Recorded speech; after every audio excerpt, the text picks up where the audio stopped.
journalist, and said something no tennis executive has ever really had to say. They had added chicken adobo to the food court, not as a marketing stunt, not for a photo op, because of demand. Because enough people were walking through those gates that a professional tennis tournament in Canada looked at its concession menu and decided it was wrong. Now, if you are Filipino, you already felt something when you heard that. The dish your mom makes on a Sunday, the smell that means somebody is home, on a menu board at an international tennis event next to the hot dogs. But here is the thing. The adobo is the smallest item on this list. At that same tournament, they took a first-round doubles match and put it on center court. The tournament director said he could not remember that ever happening in the history of the event. First-round doubles goes on a side court. Nobody films it, nobody sits there, they moved it to the main stadium. All three of her singles matches were scheduled in the night session. The most expensive session. The one that sells the most tickets. Every one of them sold out. A 12,500-seat stadium filled for a player who has never won a WTA 1000 title in her life. So hold that image and then go back 7 months. January 2026. Melbourne. Same player, same fan base. And the Australian Open put Alex Eala on court 6. A small outside court on the edge of the grounds. Thousands of Filipino fans lined up for hours, and a huge number of them never got in, turned away at the gate. They ended up standing outside watching her on a big screen while the actual match happened 40 feet away behind a fence. That is 7 months apart. Same year, same sport, court 6 inches January. Menu changes and center court scheduling in August. So what happened in between? And I want to be very precise about the question, because the obvious answer is wrong. It was not her ranking. Rankings do not make a tournament rewrite its food court. It was not her trophy either, because Melbourne came before Washington and the trophy came after. Something else forced this. Somebody made these tournaments move. It was not Alex Eala. She was busy. She was playing tennis. To understand why a food court matters, you have to understand that the Philippines was never a tennis country.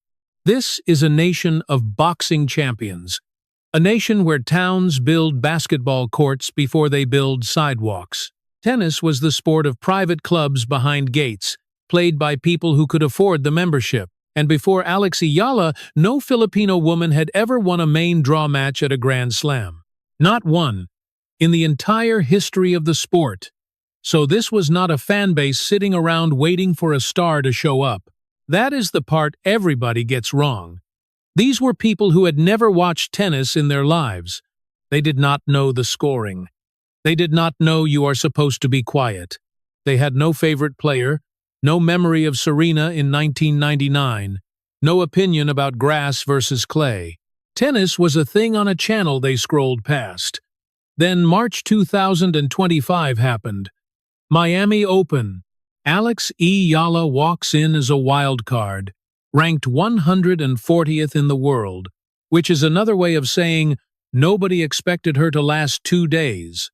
And in 3 consecutive matches, she beats 3 Grand Slam champions, Jelena Ostapenko, Madison Keys, and then Iga Swiatek, the world number 2 at the time, in straight sets 6-2 and 7-5. She reached the semifinal, first Filipino ever to reach a WTA 1000 semifinal. Her ranking went from 140 to 75 inches a matter of weeks. And here is where the actual story starts, because it did not start on the court. It started in living rooms. There was a column in the Inquirer written by a woman in the Philippines about her own husband. He does not play tennis. He never cared about tennis, and he was staying up until the early hours of the morning, night after night, to watch this girl play. And then she admitted that she got pulled in too. She caught it from him. Multiply that by a few million households, and you understand what was building. Not fandom, something closer to a family habit. People who could not name a single other player on the WTA tour were setting alarms for 3 a.m., and they did not behave like tennis fans because they were not tennis fans. In Rome, At the Italian Open, a Filipino family did not just buy tickets for her matches. They came to her practice sessions. Practices. The thing normally attended by 4 coaches and a guy with a clipboard. Philippine flags went up in the stands. People shouted Laban, Alex, which means fight, in a sport where the umpire asks you to be silent between points. That is the beginning. Not a marketing campaign, not a federation investing millions, just families deciding, on their own, that this girl belonged to them. And I want to say something directly to you, if you are one of those people, because I think you have been treated like a footnote in this story. Every article writes about Eala and mentions her fans in one line near the bottom. This video is the opposite. You are the main character here, and the next 15 minutes are going to prove it with numbers. If you want that, subscribe now so it actually reaches the people it is about, because YouTube only pushes this to Filipino households if enough of you tell it to. Now here is what you need to understand about a fan base like that. It is fragile. It is brand new. Nobody in it has any loyalty to tennis itself.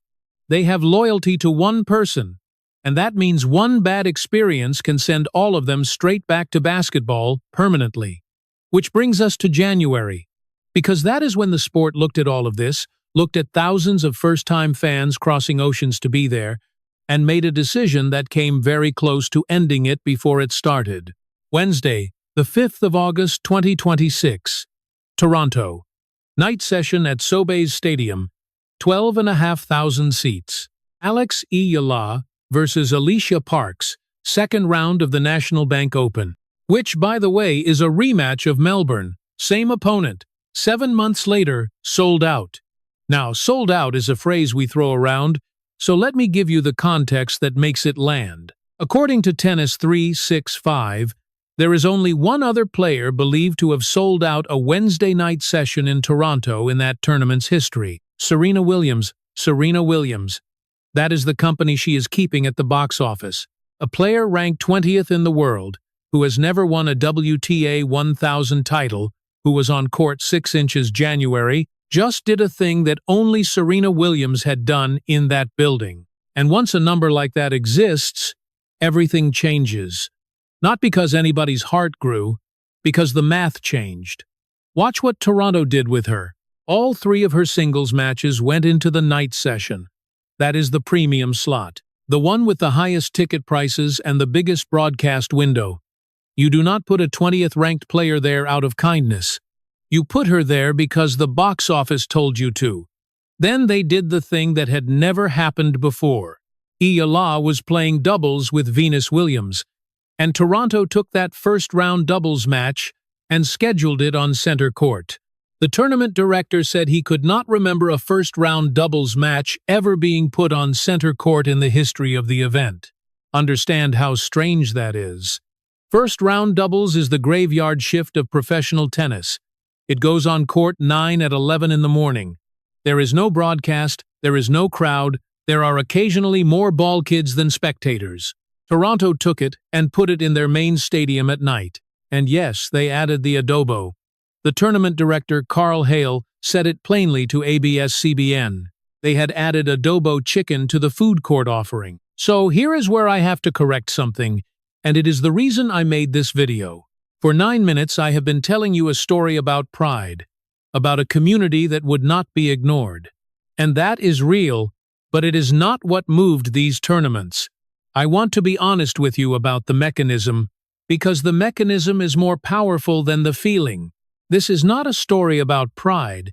This is a story about revenue. The Filipino community did not win this argument with emotion. Melbourne heard the emotion. Melbourne heard Jose Morgado, heard the outrage online, heard thousands of people standing outside a fence. And Melbourne did not move, because outrage is free. Nothing about January cost the Australian Open a single dollar. Toronto moved because the ticketing report landed on somebody's desk and said the Wednesday night session was gone. That is the difference. Not one sport got kinder in 7 months. One community learned how to be counted. Think about it like this. For decades, a new group of fans arriving at an established sport has to ask for a seat at the table. Please schedule her properly. Please give us a bigger court. Please consider that we exist.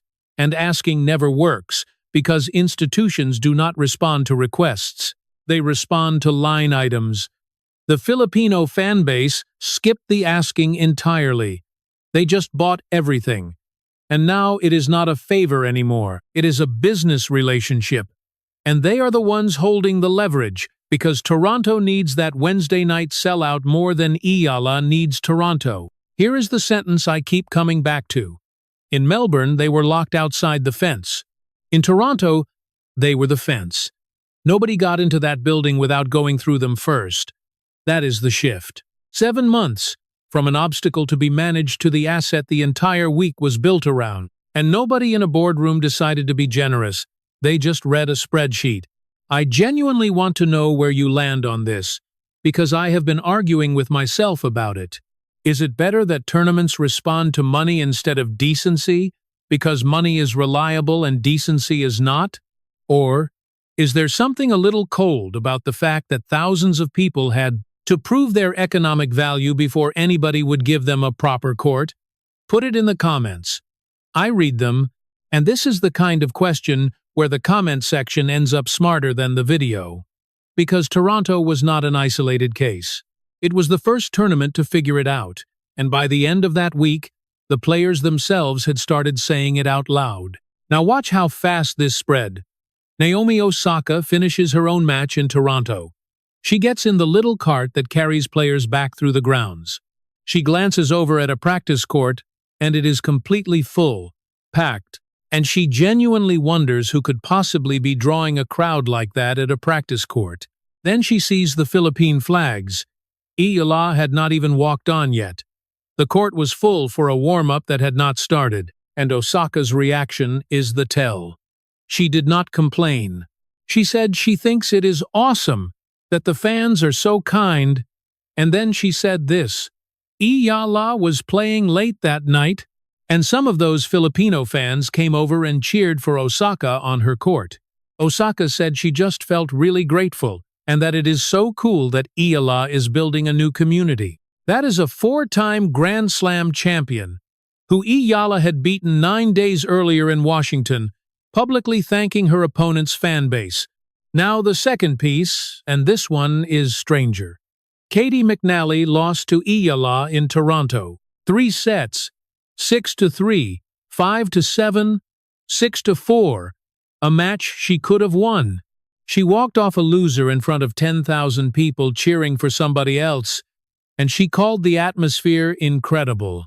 Eala said there was huge mutual respect between them afterward, and then she repeated what McNally said to her at the net. McNally told her congratulations, and then said, "Thanks for letting me be a part of this. Thanks for letting me be a part of this." From the woman who just lost. Athletes do not say that. Athletes say, "I will be back. I learned a lot." The journey continues. Nobody thanks you for being allowed to lose in your stadium, unless she understood she had just played inside something bigger than a tennis match. Third piece. And this is where it stops being about vibes and starts being about the business of the entire tour. After Eala won Washington, a podcast hosted by Jessica Pegula and Madison Keys gained more than 10,000 new subscribers. Eala had been a guest on it previously. Read that again. Not her channel, her opponent's channel. Pegula is the player she beat in the final. 10,000 Filipino fans went and subscribed to the podcast of the woman who lost, because Eala had once sat in that chair. That is a fan base spilling out sideways into the whole WTA ecosystem, lifting people who have nothing to do with the Philippines. Fourth, Coco Gauff, after playing Eala in Dubai, said she cannot emphasize enough how great it is to see Alex bringing in a demographic that is often underrepresented in tennis, that it is inspiring, and that it makes the on-court experience better. And then Andy Roddick, who has essentially become the loudest voice on this. When people started criticizing Eala mania, complaining about the noise, the cheering at the wrong moments, the fans who do not know the etiquette, Roddick shut it down. He said he does not want to hear any of that. He said this is a movement, and on his podcast he laid out the argument in one line. Everyone in tennis should be cheering for her because she is carrying hundreds of millions of fans into the sport. So that is Osaka, McNally, Gauff, and Roddick. Nobody from inside the community. All of them looking at the same thing and reaching the same conclusion. Now here is the piece I have not seen anybody put together, and it turns this week into a live experiment. The Greater Toronto Area has more than 272,000 Filipinos in it. That number is from the census. So of course Sobe's stadium sold out.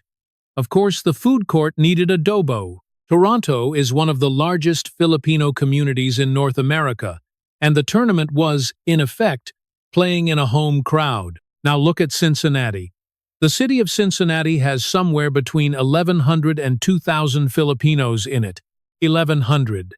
That is not a community that fills a stadium. That is a community that fills a restaurant. So this week is the actual test of everything I just told you. If the stands in Mason, Ohio fill up anyway, then this was never about local diaspora populations. It means the fan base travels.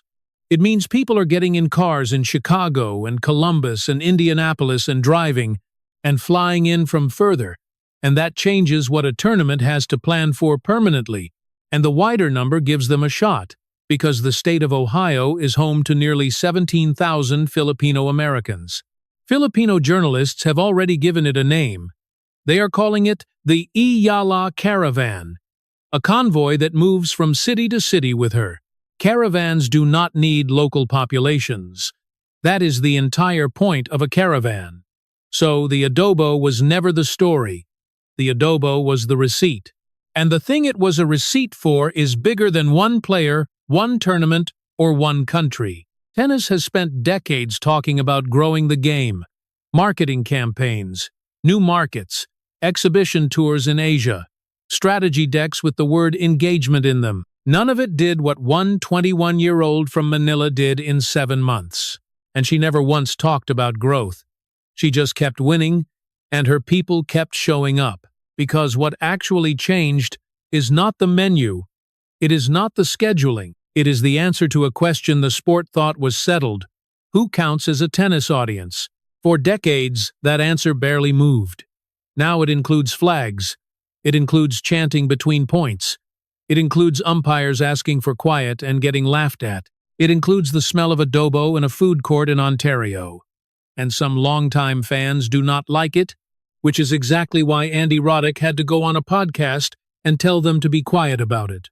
But here is what makes this bigger than Alex Eala, and I want to be blunt about it. She will get injured.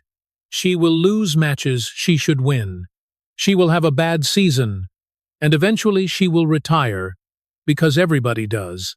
What does not go away is the hundreds of thousands of people who just learned how to watch tennis. They know the scoring now. They have opinions about Sabalenka. They subscribe to Jessica Pegula's podcast. They will still be here when Eala is not. That is why a first-round doubles match on center court matters more than it looks. It is proof that the structure of this sport can bend. And once an institution bends one time, it knows it can bend again, and so does everyone watching. Here is what is in front of us right now. This week is Cincinnati, a city with maybe 2,000 Filipinos in it. The test? Then, on August 27th, she plays an exhibition on Arthur Ashe Stadium for the USTA Foundation, a charity event, before the US Open even starts. Arthur Ashe holds 23,000 people. It is the biggest tennis stadium on earth. 12,500 sold out in Toronto, and that put her in a sentence with Serena Williams.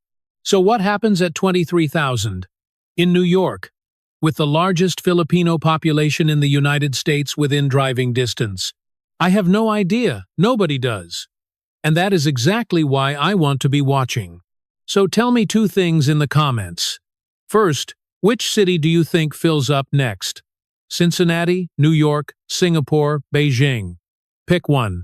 And second, if you have ever actually been in one of those crowds, I want to know what it sounded like from the inside, because I have only ever seen it through a camera. And subscribe before you go, because Cincinnati starts in 2 days, and New York is 2 weeks behind it.